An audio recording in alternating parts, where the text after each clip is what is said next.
ഇതുമായി വാർത്തകളിലേക്ക്. നിയമസഭാ സമ്മേളനം ഇന്ന് പുനരാരംഭിക്കുകയാണ്. ലൈഫ് മിഷൻ ഇടപാടിലെ ഇഡിയുടെ രണ്ടാം വരവ്, നികുതി വർധന അടക്കമുള്ള വിഷയങ്ങൾ സർക്കാരിനെ കടന്നാക്രമിക്കാൻ പ്രതിപക്ഷം ആയുധമാക്കും. നാളെ മുതലാണ് ധനാഭ്യർത്ഥനകളുടെ ചർച്ച നടക്കുക. വിവരങ്ങളുമായി ശരത് കെ ശശിയുണ്ട് തിരുവനന്തപുരത്ത് നിന്നും. ശരത്ത്, ഇന്ന് സഭ പുനരാരംഭിക്കുമ്പോൾ വലിയ രീതിയിൽ പ്രതിപക്ഷത്തിന്റെ പ്രതിഷേധമുണ്ടാകും.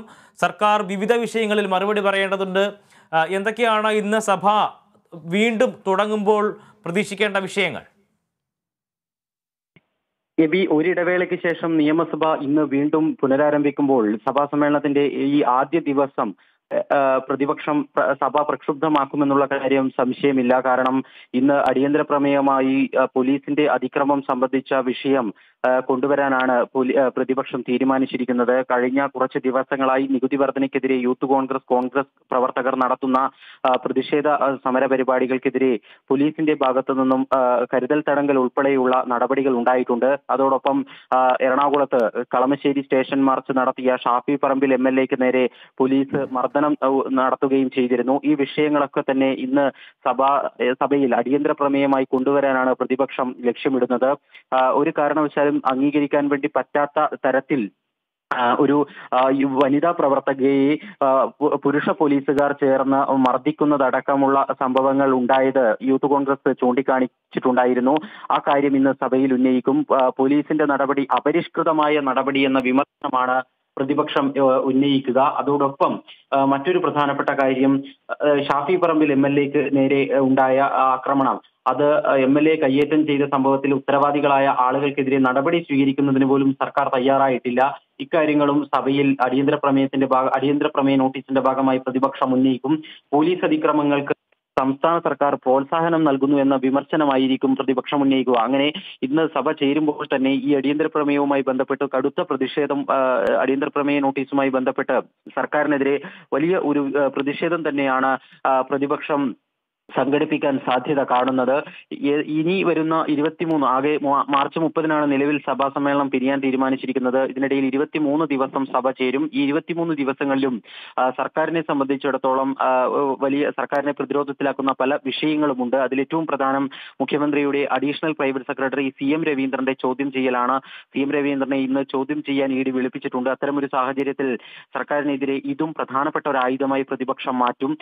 നേരത്തെ തന്നെ പ്രതിപക്ഷം ഈ വിഷയത്തിൽ മുഖ്യമന്ത്രിക്കും ഈ കോഴ ഇടപാടിൽ പങ്കുണ്ടെന്ന ആരോപണം ഉന്നയിച്ചിരുന്നു. മുഖ്യമന്ത്രിയുടെ മറ്റൊരു വിശ്വസ്തൻ കൂടി ചോദ്യം ചെയ്യപ്പെടുന്ന ഒരു പശ്ചാത്തലത്തിൽ ആ ആരോപണം കൂടുതൽ സജീവമായി സഭയിൽ ഉന്നയിക്കുന്നതിനായിരിക്കും പ്രതിപക്ഷം ശ്രമിക്കുക. കൂടാതെ ദുരിതാശ്വാസ നിധി തട്ടിപ്പ് ഇപ്പോൾ പുറത്തു വന്ന ആ ഒരു സാഹചര്യമുണ്ട്. അങ്ങനെ ഈ കാര്യങ്ങളൊക്കെ തന്നെ സജീവമായി ഉന്നയിച്ച് സർക്കാരിനെ പ്രതിരോധത്തിലാക്കുന്നതിനായിരിക്കും പ്രതിപക്ഷം ശ്രമിക്കുക. മറുവശത്ത് സർക്കാർ പ്രധാനമായും പ്രതിരോധം എന്നുള്ള നിലയിൽ രാഷ്ട്രീയമായി UDF-നെ കടന്നാക്രമിക്കാൻ വേണ്ടി ഉപയോഗിക്കുന്നത് RSS ജമാഅത്തെ ഇസ്ലാമി ചർച്ചയായിരിക്കും. RSS-ഉം ജമാഅത്തെ ഇസ്ലാമിയും തമ്മിലുള്ള ചർച്ചയ്ക്ക് UDF-ന്റെ കൃത്യമായ രാഷ്ട്രീയ പിന്തുണയുണ്ട് എന്നടക്കമുള്ള ആരോപണങ്ങൾ ഭരണപക്ഷം സഭാതലത്തിലും ഉന്നയിക്കുമെന്നാണ് മനസ്സിലാക്കാൻ സാധിക്കുന്നത്. അതോടൊപ്പം UDF-ന് കോൺഗ്രസ് പ്ലീനറി സമ്മേളനത്തിന്റെ ഭാഗമായി KPCC-യിലെ പല പൊട്ടിത്തെറികളും പുറത്തു വന്നിരുന്നു. അതും സഭയിൽ പ്രതിപക്ഷത്തിനെതിരെ ഭരണപക്ഷം ആയുധമാക്കുമെന്ന് തന്നെയാണ് പ്രതീക്ഷിക്കുന്നത്. മുഖ്യമന്ത്രിയുടെ ദുരിതാശ്വാസ നിധി തട്ടിപ്പുമായി ബന്ധപ്പെട്ട് സർക്കാരിനെതിരെ പ്രതിപക്ഷം ആരോപണം കടുപ്പിക്കുമ്പോൾ തന്നെയും മറുവശത്ത് സർക്കാർ ചൂണ്ടിക്കാണിക്കുന്നത് ഇത്തരത്തിലുള്ള തട്ടിപ്പുകൾ കണ്ടെത്തുന്നതിന് മുഖ്യമന്ത്രിയുടെ ഓഫീസ് തന്നെ വിജിലൻസിന് നിർദ്ദേശം നൽകുകയാണ് ചെയ്തത്.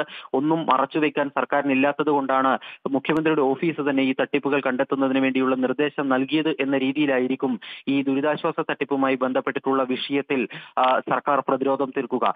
തീർച്ചയായും വരുന്ന ഈ 23 സഭാ ദിവസങ്ങൾ ഏറെ പ്രക്ഷുബ്ധമായിരിക്കും എന്നുള്ള കാര്യത്തിൽ യാതൊരു തർക്കവുമില്ല. ശരത്ത്, ഒപ്പം തന്നെ കഴിഞ്ഞ തവണ നമ്മൾ കണ്ടതാണ് സഭാ കവാടത്തിൽ തന്നെ നിരാഹാര അല്ലെങ്കിൽ സത്യാഗ്രഹ സമരം നടത്തിക്കൊണ്ട് പ്രതിപക്ഷ MLA-മാർ സമരം നടത്തി. ഒപ്പം തന്നെ സഭാ നടപടികളുമായി സഹകരിച്ചുകൊണ്ടുള്ള ഒരു പ്രതിഷേധ പരിപാടി തന്നെയായിരുന്നു. അതിന് സമാനമായ രീതിയിലുള്ള നടപടികളായിട്ടാണോ ഇത്തവണയും പോകാൻ സാധ്യത ഉള്ളത്? എബി, രാവിലെ UDF നേതാക്കൾ ഒരു ആലോചനാ യോഗം രാവിലെ ചേരും, അല്പസമയത്തിനകം ചേരും. അതിനുശേഷമായിരിക്കും എങ്ങനെയായിരിക്കും ഫ്ലോർ മാനേജ്മെന്റ് എന്നുള്ള കാര്യത്തിൽ ഒരു വ്യക്തത വരിക.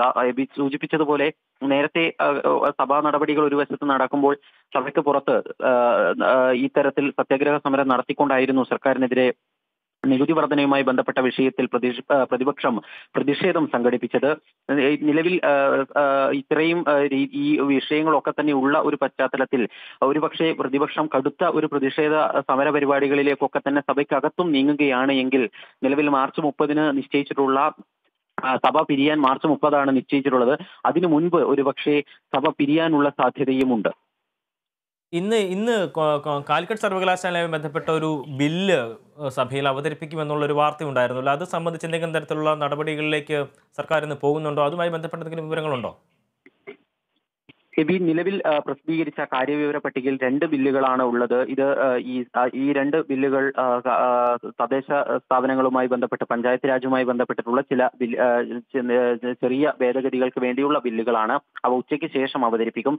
ഏതായാലും ഇന്ന് ലിസ്റ്റ് ചെയ്യപ്പെട്ടിട്ടുള്ള കാര്യവിവര പട്ടികയിൽ എവിടെയും ഈ പറയുന്ന കാലിക്കറ്റ് സർവകലാശാല സിൻഡിക്കേറ്റ് രൂപീകരിക്കുന്നതിന് വേണ്ടിയുള്ള ഭേദഗതി ബില്ല് ലിസ്റ്റ് ചെയ്തിട്ടില്ല. പക്ഷേ ഇന്ന് കാര്യോപദേശക സമിതി യോഗമുണ്ടാകും. അതിനുശേഷമായിരിക്കും ഈ ബില്ല് എപ്പോൾ അവതരിപ്പിക്കണം എന്നുള്ളതിനെ സംബന്ധിച്ചുള്ള ഒരു കൃത്യമായ തീരുമാനം ഉണ്ടാവുക. നിലവിലെ സാഹചര്യത്തിൽ ഈ ഒരു സഭാ സമ്മേളനത്തിൽ തന്നെ ഈ ബില്ല് പാസ്സാക്കുന്നതിനാണ് സർക്കാർ ശ്രമിക്കുന്നത്. പക്ഷേ സർക്കാരിനെ സംബന്ധിച്ചിടത്തോളമുള്ള ഒരു പ്രതിസന്ധി അതിൽ ആ ബില്ല് അവതരിപ്പിക്കുന്നതിന് ഗവർണർ അംഗീകാരം നൽകിയിട്ടില്ല എന്നുള്ളതാണ്. ഈ ഗവർണറുടെ അംഗീകാരം വൈകാതെ ലഭിക്കുമെന്ന് സർക്കാർ പ്രതീക്ഷിക്കുന്നുണ്ട്. അങ്ങനെയാണെങ്കിൽ സഭാ സമ്മേളനത്തിൽ മാർച്ച് 30 വരെ നീളുന്ന സഭാ സമ്മേളനത്തിൽ ഈ ഒരു ബില്ല് അവതരിപ്പിക്കാൻ സർക്കാർ തയ്യാറാവുകയും ചെയ്യും. നിലവിൽ ഇന്ന് അവതരിപ്പിക്കാനുള്ള സാധ്യത ഈ കാര്യവിവര പട്ടിക നോക്കുമ്പോൾ വളരെ കുറവാണ്. എങ്കിലും സർക്കാരിന് വേണമെങ്കിൽ ഈ ബില്ല് അവതരിപ്പിക്കാനുള്ള പ്രൊവിഷനുമുണ്ട്. നിയമസഭാ സമ്മേളനം ഇന്ന് ആരംഭിക്കുകയാണ്. ശക്തമായ രീതിയിലുള്ള പ്രതിഷേധത്തിന് സഭ വേദിയാകുമെന്നതിൽ യാതൊരു തരത്തിലുള്ള തർക്കവുമില്ല. വലിയ രീതിയിലുള്ള പ്രതിഷേധം പ്രതിപക്ഷത്തിൻ്റെ ഭാഗത്തു നിന്നും ഉണ്ടാവും. വിവിധങ്ങളായിട്ടുള്ള വിഷയങ്ങൾ ചൂണ്ടിക്കാണിച്ചുള്ള പ്രതിഷേധ പരിപാടികളാവും സഭയിൽ പ്രതിപക്ഷം ഇന്ന് നടത്തുക. വിവരങ്ങൾ നൽകിയായിരുന്നു ശരത് കെ ശശി, തിരുവനന്തപുരത്ത് നിന്നും.